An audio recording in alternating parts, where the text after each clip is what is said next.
Này, con này cô. Dọc. Trần. Đấy. Bây giờ nó xài chơi. Ô chọp chơi thông rồi. Con sao vậy? Mà chuyện tới cái này chết đấy. Tại đã khổ rồi. Ô trời nó chọp chơi thông rồi. Con tàu thế này.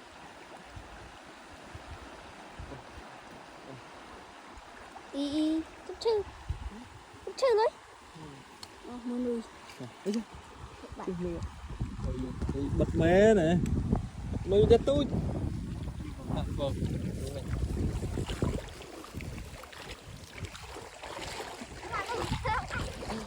Quỳnh tắc bạn.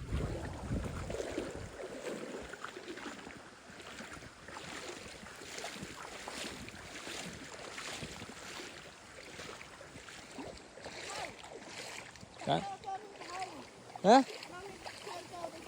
Ê, khai tức rồi.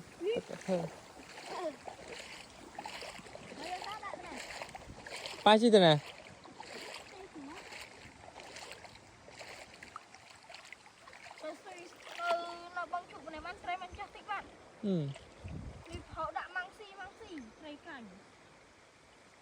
Bưng chút nữa nè.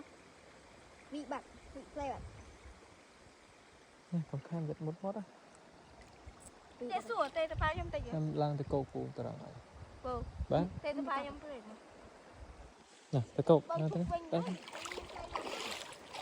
Bưng chút mình đang chút bưng chút nữa nè.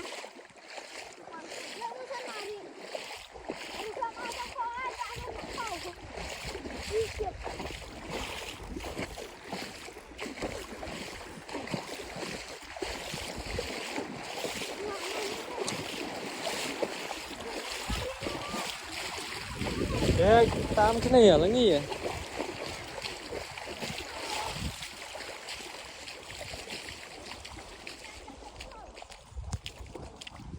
Biết sao mà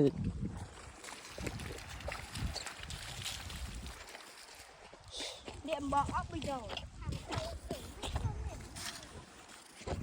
mày ban đã lăng rồi nhỉ? Tao lăng lại rồi.